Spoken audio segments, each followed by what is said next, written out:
Manoj Tiwari talk show में आपका स्वागत है।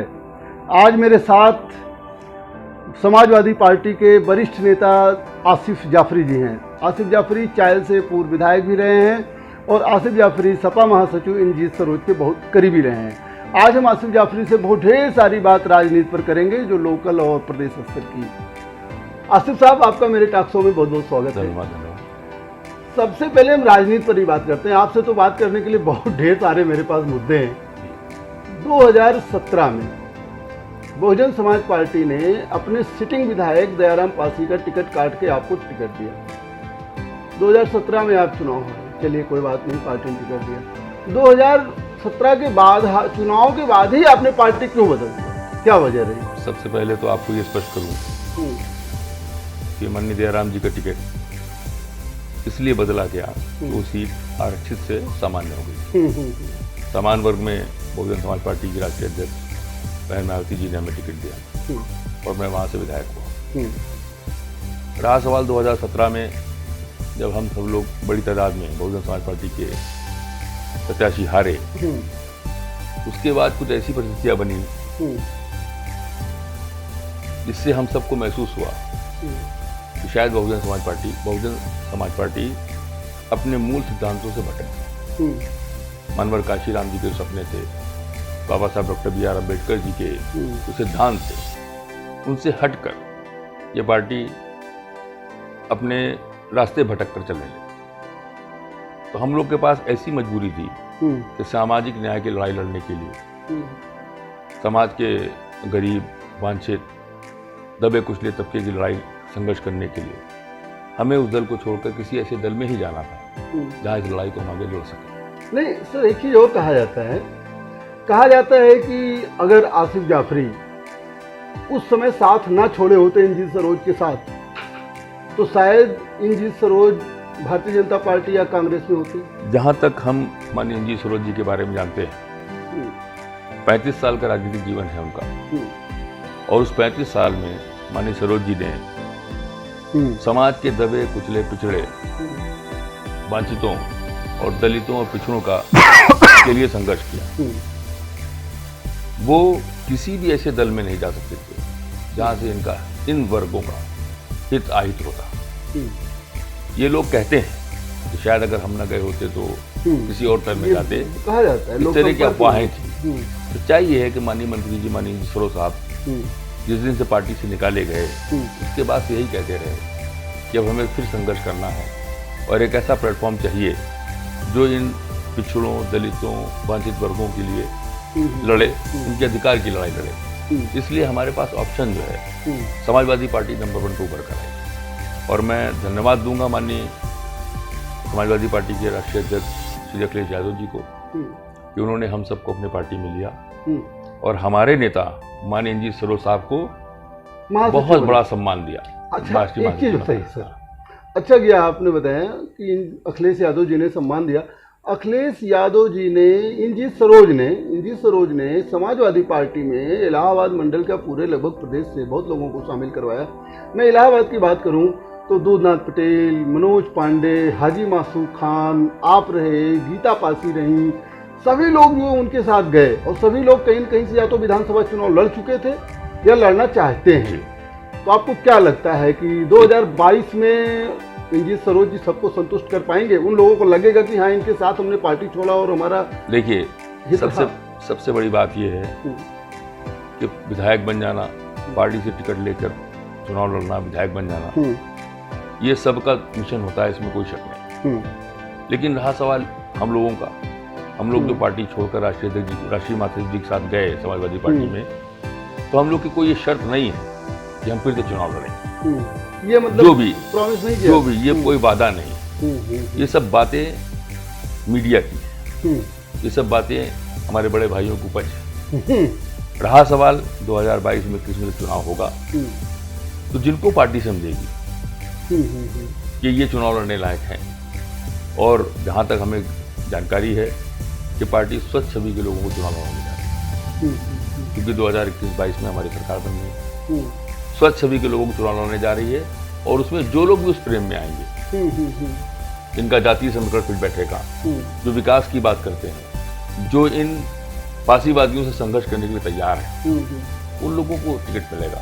अच्छा, वो चुनाव जीतेंगे, सरकार बनाएंगे, और बाकी लोग जो एडजस्ट नहीं हुए, जिनको टिकट नहीं मिला, टिकट चाह होने के बाद मंत्री बनेंगे, उनको दर्जा प्राप्त मंत्री कोई वादा नहीं है, उनको भी पार्टी में बराबर सम्मान मिलेगा। अगर कार्यकर्ता कोई छोटा छोटा है हमारा, अगर सरकार में हम आते हैं। अच्छा नेताजी, आपको ये नहीं लगता है कि इलाहाबाद में समाजवादी पार्टी में दो बहुत बड़ा गुट हो गया है? एक महासचिव इंजीत सरोज जी का, एक पूर्व महासचिव रोती रमन जी का। यमुना पार में देखा जाता है कि बिना उनके जो है कोई समाजवादी पार्टी नेता कोई कदम नहीं उठाता है, और इधर जो है सरोज जी। ये जो गुटबाजी जो है प्रत्याशी चयन में बाधा उत्पन्न करेगी क्या? जहाँ तक आपकी बात है, मैं जवाब दे रहा हूँ जी। पहली बात तो ये है कि इसको आप गुट के तौर पर मत समझें। माननीय पूर्व महासचिव, राष्ट्रीय महासचिव, माननीय सांसद जी ज्योति रमन सिंह साहब समाजवादी पार्टी के बहुत बड़े और पार्टी बनने के दिन से नेता है, संस्थापक सदस्य, उनका अपना स्थान है। राष्ट्रीय महासचिव माननीय जी सरोज साहब जी का अपना अलग स्थान है। रहा सवाल दोनों का एरिया ऑफ इफेक्ट जिसको आप बोले राजनीति, वो अलग है, वो अलग है, यानी इनका लेकिन दोनों एक दूसरे के पूरक हैं। गंगा पार में भी राष्ट्रीय महासचिव माननीय सरोज जी की जरूरत है, और जमुना पार में जमुना पार में जरूरत है, और गंगा पार में उनकी दोनों की। तो दोनों एक दूसरे के लिए पूरक है, क्योंकि वो उनका संसदीय क्षेत्र रहा और वहीं से उनके बेटे विधायक, इसलिए उनको दखलंदाजी उनकी जमुना पार में आपको ज्यादा दिख रही है। सच ये है कि दोनों की बराबर की दखलंदाजी है, और दोनों एक दूसरे का सम्मान रखते हुए पार्टी के हित में काम करते हैं। अच्छा नेताजी, कोई ऐसा गुटबाजी हमारे यहाँ नहीं है, और हमारे यहाँ सिर्फ एक नेता है राष्ट्रीय अध्यक्ष अखिलेश यादव जी, हम सब उनके अनुयायी हैं। चलिए, अब मैं आपकी राजनीति पे बात करता हूँ। आसिफ जाफरी जी चुनाव कहाँ से लड़ेंगे? चायल विधानसभा से ही लड़ेंगे? देखिए, मैंने अभी आपको इससे पहले बताया कि हम लोगों ने समाजवादी पार्टी ज्वाइन की कोई शर्त पे नहीं, कोई कंडीशन पे नहीं। अगर समाजवादी पार्टी को लगता है कि आसिफ जाफरी को चुनाव लड़ाना चाहिए, वो जीतने लायक हैं, तो बिल्कुल हम लड़ेंगे। चायल की बात जो आपने कही, चायल हमारी जन्मभूमि है, चायल हमारी जन्मभूमि है, और साथ में कर्मभूमि। बिल्कुल। मैं वहाँ विधायक भी रहा, विधायक रहने से पहले भी चायल में जन्मभूमि होने की वजह से मेरा अपना गांव, हवाई गांव जहाँ के हम रहने वाले हैं, वो भी चायल में है, उनसे हमारा अलग लगाव है। नहीं, मेरे सूत्रों ने तो ये बताया कि आसिफ जाफरी जो है वो फूलपुर से भी चुनाव लड़ सकते हैं। देखिए, जबकि फूलपुर से पहले से दावेदार मंसूर आलम है, तो फिर मैं आपसे कह रहा हूँ कि हर विधानसभा में दावेदार होते हैं, हर विधानसभा के अपने अलग समीकरण होते हैं, लेकिन पार्टी उन्हीं को टिकट देने जा रही है इस बार जो गलतियां 2017 के चुनाव में हुई वो अब रिपीट नहीं होने जा रही। फूलपुर, प्रतापपुर, इलाहाबाद, मेजा, पश्चिमी, दक्षिणी, ये सब कहने की बात, पार्टी जहां से बेहतर समझेगी। पार्टी के पास पूरा तंत्र है, पार्टी के पास अपनी खुफिया रिपोर्ट है, पार्टी के पास अपनी जानकारियां हैं, और पार्टी हमारी हर सीट पर दावेदारों की सूची में भी जांच करा रही कौन बढ़िया लड़ सकता है। अगर पार्टी को लगता है कि हम फूलपुर से लड़ने लायक हैं तो वहां लड़ा सकते हैं, उनको लगता है पश्चिमी से लड़ने लायक है वहां लड़ा सकते हैं, उनको लगता है चायल ठीक होगा, आसिफ जाफरी के पास विकल्प है, उनको चायल ठीक लगेगा, चायल से लड़ा सकते हैं, उनको ये लगेगा कि लड़ने लायक ही नहीं है वर्तमान नहीं, प्रत्याशी का भी कुछ पसंद होता होगा कहाँ से? प्रत्याशी की पसंद इसलिए नहीं रखनी चाहिए कि बेसिकली देखिए, राजनीति करना हमारा काम, जनता के बीच में बने रहना हमारा काम, जनता के मुद्दों को उठाना हमारा काम, लेकिन हम वो काम को कितने अच्छे से कर पा रहे हैं ये पार्टी जानती है, पार्टी के बड़े नेता जानते हैं। और ऐसी हालत में अपनी शर्त डालना, शर्त लगाना, पार्टी को बांधना कि नहीं साहब मैं यहीं से लड़ूंगा, ये कहीं ना कहीं अपना वर्चस्व दिखाने की बात है, इस पर हम भरोसा इस बार नहीं करते। आप एक चीज बताइए, 2012 में आपकी पार्टी को बहुमत मिला, 2017 तक आपकी सरकार रही, पूर्ण बहुमत की सरकार होने के बावजूद समाजवादी पार्टी को गठबंधन करना पड़ा और वो सफलता नहीं मिली। फिर 2019 लोकसभा में उसको बहुत बड़ा गठबंधन बहुजन समाज पार्टी से करना पड़ा, तब भी उसको सफलता नहीं मिली। 2022 में समाजवादी पार्टी अकेले चुनाव लड़के कैसे कॉन्फिडेंस में है कि Samajwadi party will confirm the majority? अब जहां 2017 की आपने बात की, समाजवादी पार्टी की सरकार ने 2012-17 तक हाँ बिल्कुल अभूतपूर्व विकास कार्य, ऐतिहासिक विकास कार्य करे, चाहे वो आगरा एक्सप्रेसवे की बात हो, चाहे समाजवादी पेंशन योजना हो, चाहे समाजवादी लोहिया आवास हो, तमाम अनेकों अनेक काम किए इस प्रदेश की जनता की भलाई के लिए, तमाम काम किए। 2017 में चुनाव से जस्ट पहले कुछ ऐसी परिस्थितियां पैदा हुई जो आप सबकी जानकारी में है कि समाजवादी पार्टी में लगभग दो फाड़ तो नहीं बोलेंगे, हालांकि पारिवारिक विवाद ना कह लें, पार्टी के हमारे प्रदेश अध्यक्ष जी और राष्ट्रीय अध्यक्ष जी का विवाद हुआ। इससे पार्टी पे असर आया, कार्यकर्ता असमंजस 2019 तक बना रहा वो असमंजस की स्थिति में कार्यकर्ता 2017 से पहले शुरू हो गया और 2019 तक कायम रहा। 2019 जहां तक हम समझते हैं, मेरी अपनी सोच है, क्योंकि चुनाव हमें लड़ाया और हम लोगों ने देखा कि समाजवादी पार्टी का वोट बहुजन समाज पार्टी में पूरी निष्ठा के साथ, ईमानदारी के साथ गया। लेकिन ये शिकायत है हमारी, लेकिन अनेक सीट पे हमने देखा कि बहुजन समाज पार्टी का जो मूल वोटर था वो कहीं ना कहीं वो नहीं गया, भटका रहा, लेकिन और वो हमारे खिलाफ भाजपा में वोट किया।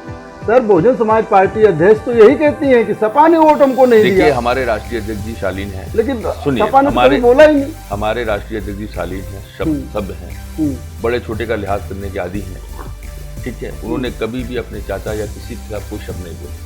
बहन मायावती जी को भी उन्होंने बुआ जी कहा, उसका वो पूरा सम्मान रखते हैं। रहा सवाल ये, हम भी आदरणीय बहन मायावती जी की ऋणी हैं, उनका हम एहसानमंद हैं, लेकिन जो सच है, मैं बहन जी पर आरोप नहीं दे रहा, लेकिन उनके वोटरों में और जो मैं महसूस कर रहा हूँ ये है कि चूंकि लगातार पिछले 25 साल से समाजवादी पार्टी और बहुजन समाज पार्टी कार्यकर्ताओं में आपसी गांव लेवल पर, कस्बे लेवल पर आपसी विरोध था, जो इतनी जल्दी गठबंधन का रूप बदले नहीं पाया। हाँ, लेकिन अगर विधानसभा में रहता तो शायद उसका फायदा 19 में मिलता और 22 में मिलता, और शायद हम उसका फायदा 22 में मिलता, और शायद गठबंधन तोड़ के क्या आपको लगता है बहुजन समाज पार्टी ने गलत किया? देखिए, ऐसा है कि आने वाला समय बताएगा। बहुजन समाज पार्टी ने गठबंधन तोड़कर जो नुकसान या फायदा किया तो आने वाला समय बताएगा। लेकिन मैं आपको इतना बताना चाहता हूँ कि बहुजन समाज पार्टी शायद कहीं ना कहीं अपने अंदर झांक के देख नहीं पाए।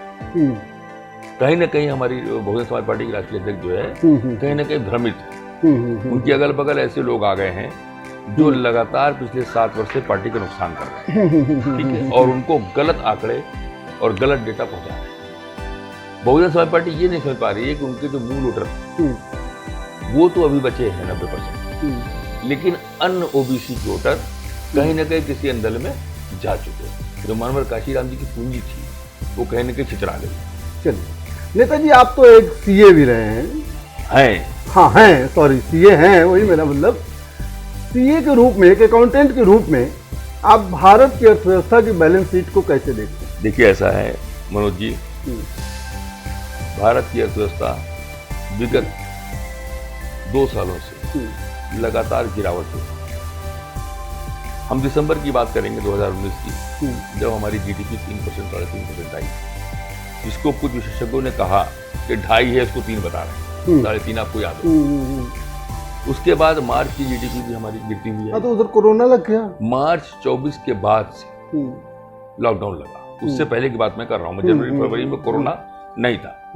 जब लॉकडाउन लगकर आपको याद हो तो मुझे याद आ रहा है कि शायद 500-550 या 500-550 केस थे इस देश में, बहुत कम थे।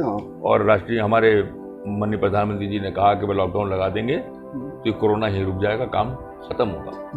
और हमें लगता है कि उनका ये फैसला जो है बड़ा घातक हुआ, इसका असर आज हम देख रहे हैं, क्योंकि प्रीमेच्योर लॉकडाउन था वो। लॉकडाउन का मतलब होता है कि आप समय खरीद रहे हैं तैयारियों के लिए, समय खरीद रहे हैं कोरोना के इंतजाम का, और आपने ताली और थाली बजवाकर लॉकडाउन लगाया। प्री एक्सरसाइज जो हमें करनी चाहिए, तैयारी करनी चाहिए, तो उसमें हम पिछड़ गए। और आज आपके सामने आंकड़े हैं कि इस देश में 18 लाख लोग से ज्यादा लोग कोरोना संक्रमित। हम इस पे नहीं जा सकते ये कह के अब छुट्टी नहीं पा सकते कि साहब हमारे मृत्यु दर कम है, हमारे यहाँ रिकवरी रेट ज्यादा है, इससे हमसे अच्छे रिकवरी रेट, और फिर हमारा मिलान अमेरिका से नहीं, हाँ बिल्कुल। हमारा मिलान यूरोप से नहीं, हमारा मिलान चाइना से होना है। हम बिल्कुल। चाइना से टकराते हैं, हमारा मिलान पाकिस्तान से होना चाहिए। एशिया में बिल्कुल हमारा मिलान नेपाल से एशियन होना कंट्री है तो इधर ही चाहिए, होना हमारा चाहिए। मिलान लंदन में नेपाल होना में तो है चाहिए। ही नहीं है। लेकिन हम आंकड़ों के हिसाब से बात करते हैं अमेरिका की। देखिए ये जो सरकार चल रही है ये हर फ्रंट पर फेल्योर है, लेकिन इसने एक ऐसी चीज पकड़ ली है, छद्म राष्ट्रवाद। और अफसोस के साथ कह रहा हूँ, अंध राष्ट्रवाद, छद्म राष्ट्रवाद। कि काम पड़े तो राष्ट्रवाद, नहीं तो अफसोस के साथ मैं कह रहा हूँ कि एक ऐसी सरकार इस वक्त देश के अंदर है जो देश के हर उस मजबूत चीज को बेचने पर तैयार तुली। और उसके पीछे माननीय मनोज जी मैं आपसे कह रहा हूँ कि उसके पीछे बहुत बड़ा षड्यंत्र है हमारे एससी, ओबीसी और पिछड़े समाज के लोगों के लिए, कि जहां से सरकारी नौकरियां आती थी, जिन विभागों से सरकारी नौकरियां आती थी, उन विभागों को एक एक करके ये सरकार निजीकरण कर रही है। नेताजी, इस पर मेरा कई नेताओं से सवाल हुए। अखिलेश यादव जी का या समाजवादी पार्टी के किसी नेता का ये वक्तव्य नहीं आता है कि हमारी सरकार बनेगी तो हम निजीकरण समाप्त कर देंगे। आप समझिए, देखिए हमारी सरकार बनने जा रही प्रदेश में। अरे देश में भी तो आपकी भागीदारी हो सकती है। पहले पूरी बात सुन ले। हाँ। हमारी सरकार जो अभी बनने जा रही है प्रदेश में, प्रदेश में प्रदेश की संस्थाओं के निजीकरण जो है हम नहीं होने देंगे। या निजीकरण के अलावा एक और इन्होंने जो है दिमाग लगा दिया है, आउटसोर्सिंग। बजाय हमारे नौजवानों को, बेरोजगारों को जो नौकरी के लिए भटक रहे हैं जगह जगह, जिनका ये उपयोग भी कर रहे हैं छद्म राष्ट्रवाद में, जिनको अपना वोटर बना रहे हैं, उन लोगों को बजाय नौकरी देने के चुनी हुई प्राइवेट संस्थाओं को आउटसोर्स कर रहे हैं। उसी में काम उसी से काम चले। और आउटसोर्स करके, आउटसोर्सिंग वाली जो कंपनीज हैं, जो संस्थाएं हैं, वो बहुत बड़ा पैसा सरकार से कमा रही है। और शायद नौकरी दे दी जाए तो हमारे हजारों हजार नौजवान उस नौकरी में आ जाएंगे और वो उनका घर परिवार चल निकलेगा, उनकी नस्लें बदलेंगी। तो जिस दिन हमारी सरकार देश में आएगी तो जितने भी इनके गलत फैसले होंगे वो कहीं ना कहीं बदले जाएंगे। आप भी जानते हैं कि राष्ट्र हित में काम करने वाली जो पूर्ववर्ती सरकारें रही हैं, जिन्होंने आज ये संस्थाएं बनाकर दी हैं इस देश में, इसमें कहीं ना कहीं समाजवादी पार्टी जब से अस्तित्व में आई लगातार भागीदार रही है। इसमें कोई शक शुबा नहीं। कांग्रेस को समर्थन हमने किया। कांग्रेस का योगदान इस देश में, आज की तारीख कहती, सरकारें कहती 70 साल में क्या हुआ, आपके सामने सब कुछ। आज हम बेच रहे हैं उन्हीं संस्थाओं को और हम बता रहे हैं कुछ नहीं कि क्या हुआ था। तो अच्छा नेताजी, एक बात बताइए, 2022 में चुनाव होने हैं उत्तर प्रदेश में, और उत्तर प्रदेश में कहा जाता है कि मुख्य विपक्षी पार्टी तो समाजवादी पार्टी रहेगी। आखिर 2022 में समाजवादी पार्टी किन मुद्दों पर जनता की? देखिए ऐसा है कि जब 2012-17 चुनाव हुआ, चुनाव सरकार थी, उसके बाद हमने विकास के मुद्दे पर चुनाव लड़ा। धर्म और राजनीति हम अलग रख के चलते। लेकिन अफसोस के साथ कह रहा हूं कि समाजवादी पार्टी की जो मौजूदा केंद्र सरकार है और जो मौजूदा प्रदेश सरकार है, वो जगह जगह ये दिखाने का प्रयास करती है कि ये पार्टी मात्र दो जातों की पार्टी, यादव और मुसलमान।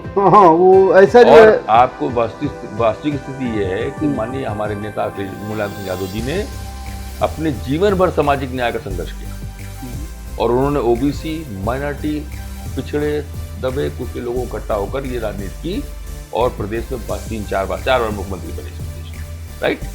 तो अभी तो हम जो ये छद्म राष्ट्रवाद की सरकार से संघर्ष कर रहे हैं, आने वाले दिनों में यही नौजवान जो आज भक्त बने टहल रहे हैं, मैं आपको बोल रहा हूँ हमारा देश बड़ा, यहाँ के रहने वाले लोग बड़े अजीब हैं।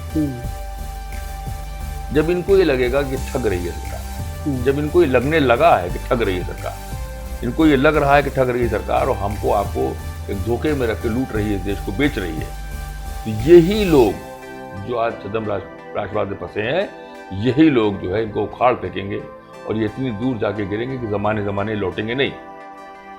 आसिफ जाफरी जी से बातचीत जारी रहेगी। वक्त है एक बहुत छोटे से ब्रेक।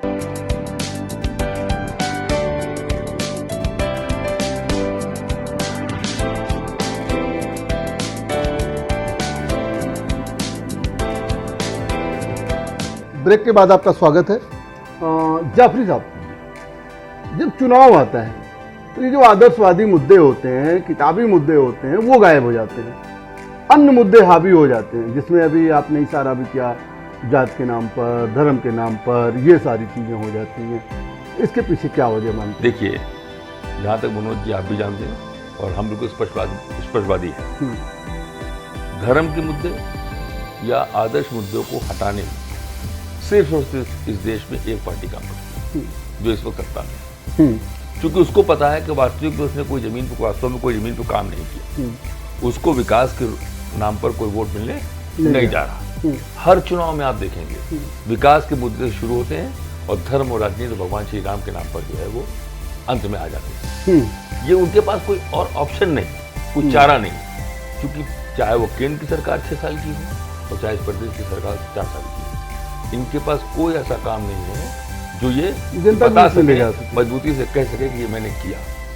ये सिर्फ एक काम करते हैं। बहुजन समाज पार्टी सरकार में बने सावित्रीबाई फुले विद्यालयों को पंडित दीनदयाल उपाध्याय विद्यालय कर दिया। सड़कें जो अखिलेश यादव जी ने बनाई उनका नाम बदल दिया। इनके पास नाम बदलने के अलावा कोई काम नहीं। जिलों के नाम बदल दिए, मुगल सराय का नाम बदल दिया, फैजाबाद का नाम बदल दिया, प्रयागराज का, इलाहाबाद का नाम बदल दिया।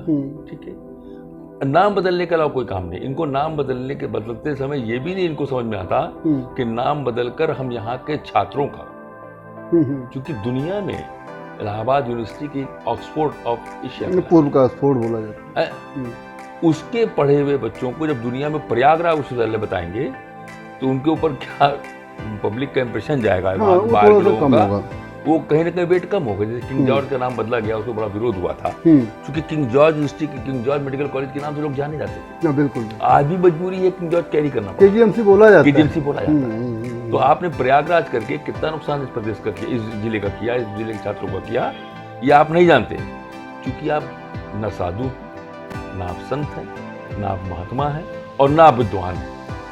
ये किस्मत है आपकी कि भगवा धारण करके उत्तर प्रदेश के आप मुख्यमंत्री हैं। अच्छा नेताजी, एक चीज बताइए, आप तो विधायक रहे हैं, एक विधायक की विधायक से ज्यादा क्या जिम्मेदारी होती है? यहाँ तो विधायक लोग बस खाली जो है झगड़ा निपटवाने में, नाली नाला साफ करवाने में, नल लगवाने में, यही सब में ज्यादा काम। देखिए, ऐसा है, सबसे बड़ी बात यह, जब आप किसी विधानसभा विधायक हो गए तो उस विधानसभा के 3.5 लाख 4 लाख लोग क्या प्रतिनिधि हो गए।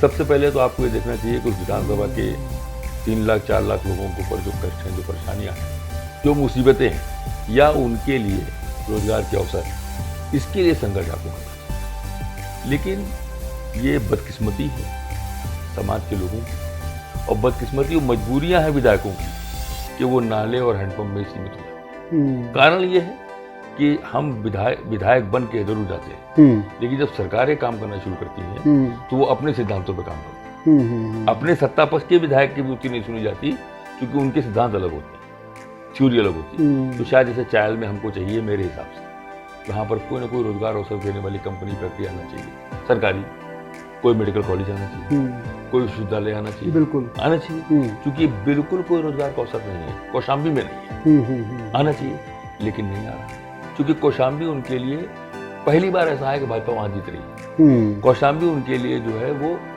अनफर्टाइल लैंड है, तो बीजेपी सरकार वहां क्या काम करेगी, क्यों करेगी? वो जान रही है कि अगली बार हो सकता है ना मिले, हो नहीं सकता, नहीं कंफर्म है ना मिले, वो झटके में आई हुई है ना, लहर में आई हुई है, भ्रम में आई है, उसको पता है मुझे नहीं मिलेगा। नहीं, जैसे विधायकों की मैं से बात करूं तो शिक्षा का स्तर इतना बढ़ता जा रहा है, फिर भी विधायक लोग विधायी कामों में कम रुचि लेते हैं। वो एक विधायक बनने के बाद सोचते हैं कि जितना मेरा खर्च हुआ है उससे ज्यादा मैं कमाऊं, ताकि अगला चुनाव लड़ूं, और विधायी काम जो है वो कुछ विधायक और अधिकारी लोग ही करते हैं। देखिए ऐसा, देखिए जो विधायी कार्य है, बेसिकली जो आपने बात कही, हो सकता है जो आपकी बात है ये सच हो, लेकिन जो मैं महसूस करता हूँ उमूमन हल्का से हल्का, छोटा छोटा विधायक, कम बोलने वाला भी कुछ ना कुछ विधायी कार्य में सहयोग जरूर करता है, योगदान जरूर करता है। ट्रांसफर पोर्टिंग का लेटर लेकर चलता है। देखिए, कुछ ना कुछ विधायी कार्य में पैसा कमाने की जुगत या लालच उनको होती होगी, जो ये मान के चलते हैं कि या तो हम दोबारा विधायक नहीं बनेंगे, और या अगर बनेंगे, टिकट मिलेगा तो मैं पैसा खर्च करके जीतूंगा, क्योंकि मैंने कोई काम क्षेत्र में नहीं किया। तो वो जुगत में लग जाते हैं पैसा कमाने, ताकि अगला चुनाव लड़ सकें, या न लड़े, टिकट ना मिले तो माल रहे। और ये कहीं ना कहीं जो मैं पहले के विधायकों में महसूस कर रहा हूँ और अब में, कि पैसे खर्च होने चुनाव में ज़्यादा हो गए। हाँ, पैसे की ज़्यादा मांग हो गई, डिमांड हो गई। कार्यकर्ता भी हमारा चाहता है कि चलने के लिए तेल चाहिए। पहले यही कार्यकर्ता खुद संघर्ष करता, अपने घर से लगा, अपने घर से अपना गल्ला गेहूं लगा के बेच कर, क्योंकि कार्यकर्ताओं ने देख लिया कि विधायक बनने के बाद उनकी अहमियत खत्म हो जाती है, तो उनकी फिर वो कीमत क्यों खत्म जो हो है जाती है। करे। हाँ। तो वो भी सोचते हैं कि भाई मैं अपना घर का क्यों लगाऊं, राइट। पहले सम्मान की जंग होती थी और आज इसकी जंग हो रही है पैसे की। इसलिए विधायक ऐसा करते हैं, कुछ करते होंगे, मुझे जानकारी नहीं है। चलिए सर, हम थोड़ा सा स्थानीय चुनाव और स्थानीय स्तर पे बात करते हैं। आसिफ जाफरी ने चायल को 2017 में जिस तरीके से छोड़ा था, क्या 2020 आते आते इस समय तक वो कुछ आगे बढ़ा कि वहीं है? देखिए, ऐसा है कि अगर मैं जो बोलूंगा आपको तो लगेगा विपक्ष के नेता ऐसे बोलेंगे। जाहिर सी बात है, विपक्ष के है, बोलना चाहिए। लेकिन आपको सच ये है कि चायल नहीं, कौशाम्बी जिला वैसे ही है जैसे 17 में था। वहाँ से उप मुख्यमंत्री भी है। उप मुख्यमंत्री जो है, आपको पता है कुर्सी की लड़ाई वहाँ चल रही है। कभी उप मुख्यमंत्री जी मुख्यमंत्री बनने जा रहे थे, योगी जी मुख्यमंत्री बन गए, कुर्सी दिलवा कर बैठे। ठीक है, रहा सवाल वो जिले में उप मुख्यमंत्री होने के बाद, इतने मजबूत और कद्दावर नेता होने के बाद कोई भी विकास नाम की चीज नहीं आई। प्रस्तावित सब कुछ है, क्योंकि भाजपा की सरकार प्रस्ताव के अलावा कोई और काम नहीं करती, चाहे वो केंद्र की हो चाहे वो प्रदेश की हो। तो प्रस्तावित है, राम वन गमन मार्ग बनेगा, प्रस्तावित है, ठीक बात है। 4 साल हो गए, अभी कोई शुरुआत नहीं हुई। सिंगवेपुरम से आएगा, प्रस्तावित है, ठीक है, प्रस्ताव है सब, लेकिन प्रस्ताव ही रहता है इनका, उस पर नहीं, सड़क पे रियलिटी नहीं। रहा सवाल गड्ढे, आप चलिए मैं आपको दिखाता हूँ। जैसे ही चाहे वो कौशाम्बी शुरू होगा, आपको गड्ढे मिलना शुरू होगा। गड्ढे हमारे यहाँ की पहचान हो रही है, रोड पे गड्ढे। एक रोड बनी जो पूर्णमुक्ति से मनोरी रोड। वो रोड इसलिए बन गई कि वो 17-16 का प्रस्ताव था, हम लोग जब विधायक थे उससे पहले का प्रस्ताव था, और वो PMJSY का प्रस्ताव था। उसमें वो बन गई, तो उसका खूब ढिंडोरा पीटा गया। माननीय विधायक जी ने जो है ये रोड बनवा दी, राइट। ओवरब्रिज पिछली सरकार में पास हुआ, बन गया, ढिंडोरा पीटा गया, ओवरब्रिज बनवा दिया। भरवारी जहाँ के स्वयं रहने वाले हैं, वहाँ ओवरब्रिज की बहुत बड़ी समस्या है, राइट। अक्सर गेट जाम रहता है, जाम लग जाता है, बिल्कुल जाम रहता है। उस पे माननीय विधायक जी ओवरब्रिज बनवा नहीं पा रही, केंद्र उनकी सरकार है। क्योंकि वो सच्चाई है, सच्चाई से परे है कि उनके हाथ में है ही नहीं कुछ। तो पिछले प्रस्ताव से हो गए, बन गई, उसका श्रेय ले रहे हैं। चिरातू में ओवरब्रिज बनना है, वहाँ के विधायक कुछ नहीं करते। अच्छा चलिए सर, आपने तो चायल के बारे में तमाम चीज़ें बताई। मैं ये जानना चाहता हूँ कि चायल और फूलपुर को भी समेट लेता हूँ एक नेता के रूप में। चायल और फूलपुर में अभी आप क्या समस्या देखते हैं? वो दूर होनी चाहिए जिससे देखिए मैंने विधायकों का चुनाव। देखिए मैंने कहा चायल के मुकाबले फूलपुर ज्यादा विकसित विधानसभा है।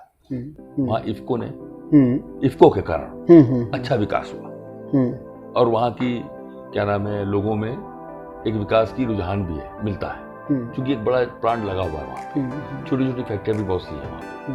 लेकिन कौशाम्बी का जो चायल है ये बिल्कुल पूर्णतः अविकसित है, यहाँ कुछ नहीं। कौशाम्बी में तो सर पर्यटन का बढ़िया हो सकता है, महात्मा बुद्ध जी का रहा है, वो कला जो है धाम है, वो मंझनपुर विश्वविद्यालय में था। बहन मायावती जी ने झलवा वाली रोड को कौशमपाली तक बनवाने के लिए टेंडर किया था, माननीय जी सरोज जी ने पास कराया था। लेकिन सरकार बदलने के बाद टेंडर हुआ नहीं, क्रियान्वयन नहीं हुआ, और आज तक वो रोड सिंगल है। अब प्रस्ताव हुआ है कि 4 लेन बनेगी, क्योंकि प्रस्ताव बनाने एक्सपर्ट हैं ये। 4 लेन बनेगी, कब बनेगी ये किसी को पता। अगर वो 4 लेन बन जाती आज से 7 साल पहले, 8 साल पहले, 9 साल पहले, तो 100% विकास शुरू हो जाता। पर्यटन के कारण ही कौशाम्बी में विकास होता, लेकिन ऐसा नहीं है। चलिए सर, 2022 विधानसभा में आपको क्या लगता है, उत्तर प्रदेश का रंग रूप कैसा रहेगा विधानसभा? देखिए, जो मैं आपको बता रहा हूँ बड़ी मजबूती से कह रहा हूँ, और प्रदेश में घूमता हूँ, प्रदेश के लोगों से कांटेक्ट में हूँ, और मैं आपको जो जानकारी दे रहा हूँ कि 2022 में 350 से ऊपर सीट हम जीते जा रहे हैं, इसमें कोई डाउट नहीं। पिछले टॉक शो में संदीप पटेल ने भी हमसे कहा 300। मैं आपको इसलिए बोल रहा हूँ, मैं संदीप पटेल जी के अपने अलग आंकड़ा नहीं, लेकिन मैं इसलिए जिम्मेदारी से बोल रहा हूँ कि इस वक्त प्रदेश चिल्ला रहा है। पूरे प्रदेश में सिर्फ इस वक्त कानून व्यवस्था ध्वस्त हो चुकी है, पुलिस वालों का खुला तांडव चल रहा है। अभी आपने देखा होगा, मैं कहता हूँ विकास दुबे जी बहुत बड़े क्रिमिनल थे। सच तो ये है कि रिकॉर्ड के हिसाब से इतने बड़े क्रिमिनल वो नहीं थे। उनका नाम आज तक हमने नहीं सुना था, मेरे बगल के जिले के थे।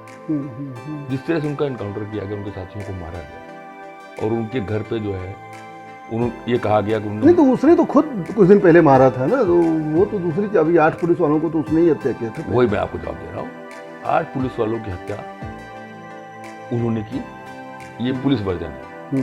हम न्याय की बात करते हैं, इसकी जांच होनी चाहिए। अब सुप्रीम कोर्ट ने एसआईटी बनाई, ये रिपोर्ट देगी कि सच क्या था। अगर सब कुछ सच है तो प्रदेश सरकार क्यों सुप्रीम कोर्ट जाकर कहती है कि प्रधान जज को हटा दीजिए, जिसको सुप्रीम कोर्ट ने मना कर दिया। आपने पढ़ा होगा ये बात? नहीं, जज को कि या उस एसआईटी के मेंबर को? एसआईटी के मेंबर जिनको सुप्रीम कोर्ट ने नियुक्त किया 2 लोगों को, उनको प्रदेश सरकार सुप्रीम कोर्ट में जाके कह रही है कि इन दोनों को हटा दीजिए, किसी और को रख दीजिए। सुप्रीम कोर्ट ने मना कर दिया। अगर सब कुछ पारदर्शी है, सब कुछ साफ है, सब कुछ क्लियर है कि 8 सिपाहियों को मारने वाला वही है, तो इसकी सुप्रीम कोर्ट द्वारा बनाई और नियुक्त एसआईटी सदस्यों द्वारा जांच जानी चाहिए। विकास दुबे जी का मैं बचाव नहीं कर रहा, उन्होंने गुनाह किया था, लेकिन सजा उनको इनकाउंटर नहीं है, कोर्ट है, न्यायालय है, कानून है, उससे उनको फांसी होनी चाहिए। फांसी होकर पूरे देश में मैसेज जाना चाहिए कि साहब पुलिस की जाति करने वाले को फांसी ही होनी। अच्छा नेताजी, एक चीज बताइए, 2022 में आपको उत्तर प्रदेश में सपा का कोई अलायंस देख रहे हैं क्या? देखिए, ऐसा है कि समाजवादी पार्टी अकेले चुनाव लड़ेगी, इसमें कोई शक नहीं, लेकिन हम लाइक माइंडेड हैं। पहली बात तो 350 सीट हमारी आने जा रही है, इसमें कोई डाउट नहीं, लेकिन अखिलेश यादव जी बहुत बड़े दिल वाले हैं, ये सच है। जिस तरह उन्होंने सम्मान हम सबको दिया, हम बहुजन समाज पार्टी से गए थे, तो हम 350 सीट पाने के बाद भी समान विचारधारा की पार्टियों को हम अपनी जगह दे सकते हैं। अखिलेश यादव जी दे सकते हैं। अरे मतलब किसी का और खाता नहीं खुलेगा? खुलेगा क्यों नहीं, 403 सीटें हैं, 403 सीटें हैं। बहुजन समाज पार्टी, मैं आपको बोल रहा हूँ, सबसे कम होगी किसी राष्ट्रीय दल में उत्तर प्रदेश में। अच्छा सर, बहुजन समाज पार्टी सबसे कम होगी, आप अंडर 10 या ओवर 10? 19 है अभी, जो आंकड़े हैं आप देख रहे हैं, 19 है, आधी होगी, आधी होगी। देखिए, मैं नहीं बोल रहा, ये जनता बोल रही है प्रदेश की, इनसे अच्छे अखिलेश, बहुत अच्छे अखिलेश, ये बोल रहे, और हर जात हर समाज का आदमी बोल रहा है। अच्छा नेताजी, एक चीज बताइए, एक सवाल मेरा थोड़ा सा हटके है, वो पहले होना चाहिए था लेकिन अब है, क्या कोरोना संकट से देश इतनी जल्दी उबर पाएगा? देखिए, ऐसा है कि कोरोना तो बाद में आया था, जो केंद्र सरकार की नीतियां, उससे देश ऑलरेडी पीछे जा चुका था, अर्थव्यवस्था की गाड़ी रुक चुकी थी। आपके पास आंकड़े हैं दिसंबर के, आपके पास आंकड़े हैं मार्च के, मेरा मत मानिए, आप उसको देखिए। कोरोना ने करेला और नीम चढ़ा वाला कहावत की। कोरोना काल में जो सरकार के फैसले हैं लॉकडाउन लेने के, जहाँ तक मैं समझता हूँ एज ए चार्टर्ड अकाउंटेंट, कि वो लॉकडाउन अब होना था, क्योंकि पूरे देश में, पूरे दुनिया में अब जो मार्च, अप्रैल, मई और जून का महीना होता है, ये अर्थव्यवस्था में तेजी लाने का महीना होता है, और जून लास्ट से जुलाई, अगस्त, सितंबर 3 महीना बरसात के कारण हर धंधे डाउन रहते हैं। उस समय कोरोना गिनती बहुत कम थी, प्रिवेंटिव एक्शन शुरू हो जानी चाहिए थी, आइसोलेशन शुरू हो जाना चाहिए था, जांच करके निकालना शुरू होना था, लेकिन लॉकडाउन अगर होना था तो जून में होना था, जून अंत में। लेकिन पहले करके इन्होंने अर्थव्यवस्था की जो ओरिजिनल साइकिल 3.5% वाली थी, उसको भी इन्होंने तोड़ दिया। कब तक रिकवरी होने का? रिकवरी होने में कम से कम मुझे लगता है, क्या नाम है मनोज जी, अगर सारी नीतियां सही रही, लेकिन अब आप देखिए, उन्होंने पैकेज दिया, ये पैकेज था। हाँ, 20 लाख करोड़ रुपए दिए। क्या था ये? पैकेज था, लोगों को दान दिया। किस टाइप दान किसे दिया? लोगों को रोजगार के लिए, जो मैं आपसे कह रहा हूँ, दान नहीं दिया, लोन दिया। Loan is not package. पूरी दुनिया के इतिहास में पैकेज का मतलब होता है कि जिसकी नौकरी चलेगी उसके खाते में पैसा जाना, वो पैसा वापस नहीं करना। सरकारों की जिम्मेदारी है अपने नागरिकों को पालने की। 12 करोड़ लोगों की नौकरियां चलेगी लॉकडाउन में, 12 करोड़ की चली गई, आने वाले दिनों में 2-2.5 करोड़ जाने वाली, राइट। जिस तरह होटल वगैरह बंद है, आपकी नौकरी और जाएंगी। 14 करोड़ लोग बेरोजगार हो गए जिसमें उनके खाते में सीधे मदद जानी चाहिए, वो हो गया पैकेज जो सरकार के कोटे से जानी चाहिए। आपने क्या कहा रेहड़ी मजदूर थे, 5,000 कर्जा ले लो। MSME वाले हो 5 करोड़ तक ले लो, बड़े उद्योग वाले हो 20 करोड़ ले लो।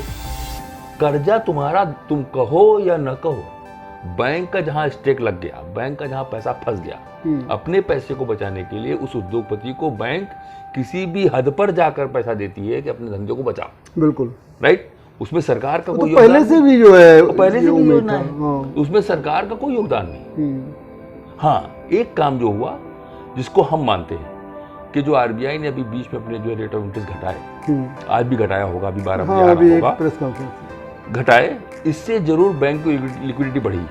लेकिन मनोज जी, जब तक अर्थव्यवस्था के चक्के नहीं चलेंगे, जब तक वो 12 करोड़ लोग दोबारा अपनी नौकरियों में ना आ जाएं, जब तक आप मान लेना कि अर्थव्यवस्था हमारी रास्ते पर आने वाली नहीं। दूसरी बात, राष्ट्रीय हित के मुद्दों की बात कभी आप करते हो? मैं आपसे पूछ रहा हूँ कि हमारे प्रधानमंत्री जी ने ऑल पार्टी मीटिंग में कहा कि चाइना हमारे यहाँ 1 फीट अंदर नहीं आया। आप सबको पता है, पत्रकार, चाइना हमारे यहाँ 12 किलोमीटर अंदर आया, 10 किलोमीटर अंदर आया था, और 1 किलोमीटर 2 किलोमीटर पीछे चला गया। हमने कह दिया कोई बात अब नहीं। तो राष्ट्र हित की पार्टी हो, सबसे बड़े राष्ट्र के नेता हो, देश को सबसे ज्यादा चाहने वाले आप ही हो, उसके बाद भी देश की जनता गुमराह कर रहे हो। सच्चाई लेके आओ कि चाइना आया है, देश का हर नागरिक तुम्हारे साथ, चलो लड़ने को तैयारी करो। रफाल आया, इससे मतलब इससे पहले भारत में कभी कोई जहाज नहीं आया। मिराज आ चुके, मिग आ चुके, 29 आ चुके, 29 सुखोई आ चुके, सब आ चुके। थोड़ा बेटर ऑप्शन है, आपने ऐसा उसको आपने।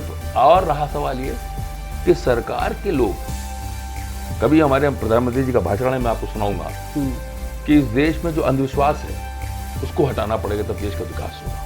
बड़ा अच्छा लगा मैं भाषण प्रधानमंत्री बोल रहे। और आज मैं देख रहा हूँ कि रफाल लिया गया तो हमारे राजनाथ सिंह जाके नींबू पहले दबा रहे हैं, पहिए के नीचे से गाड़ी खरीदी गई तो अंधविश्वास बढ़ा रहे हैं। तो अंधविश्वास से देश नहीं चले जा रहा। धर्म और राजनीति आपको अलग करनी होगी। आदमी को पहचान कर काम आपको नहीं करना होगा, देश के लिए काम करना होगा मनोज जी। जिसमें सरकार पिछड़ रही बुरी तरीके से, अर्थव्यवस्था को सही पटरी पे आने पे कम से कम 2 साल लगे। अच्छा नेताजी, हमारे 2 सवाल अंतिम हैं। उसमें से पहला सवाल छोटा सा है, क्या इंद्रजीत सरोज लोकसभा चुनाव लड़ने के बाद दोबारा अब मंझनपुर से विधानसभा चुनाव 2022 में लड़ेंगे? देखिए, ऐसा है मनोज जी, एक बहुत बड़ा सवाल आपने कर दिया, छोटा नहीं है। ये फैसला हमें नहीं करना, माननीय इंद्रजीत सरोज जी को नहीं करना।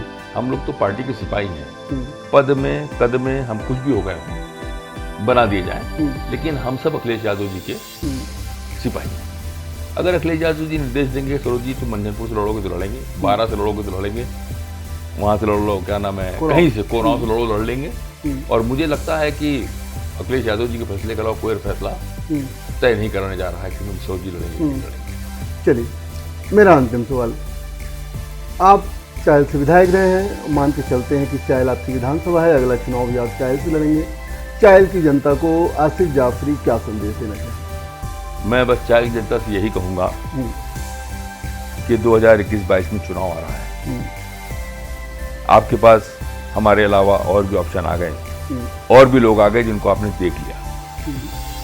2022 में सही फैसला कीजिएगा, जो बेहतर लगे, जो आपको लगे, चायल के लोगों को लगे कि चायल का विकास कर सकता है, चायल के विकास के लिए संघर्ष कर सकता है, उसको 2022 में चायल से चुनकर भेजिएगा।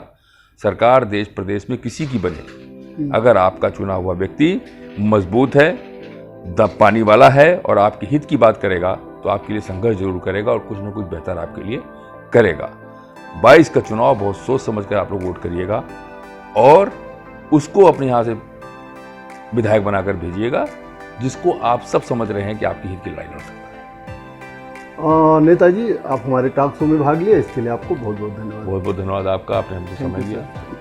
जैसा कि आपने देखा, हमारे साथ समाजवादी पार्टी नेता चायल से पूर्व विधायक आसिफ जाफरी जी थे। आसिफ जाफरी का कहना है, आज प्रदेश और केंद्र सरकार की गलत नीतियों की वजह से देश की अर्थव्यवस्था गर्त में जा रही है। देश में रोजगार परक कार्य नहीं हो रहे हैं और लॉकडाउन गलत समय पर लगाने की वजह से जनता बहुत परेशान है। कोरोना से सरकार उबरने में नाकामयाब रही है।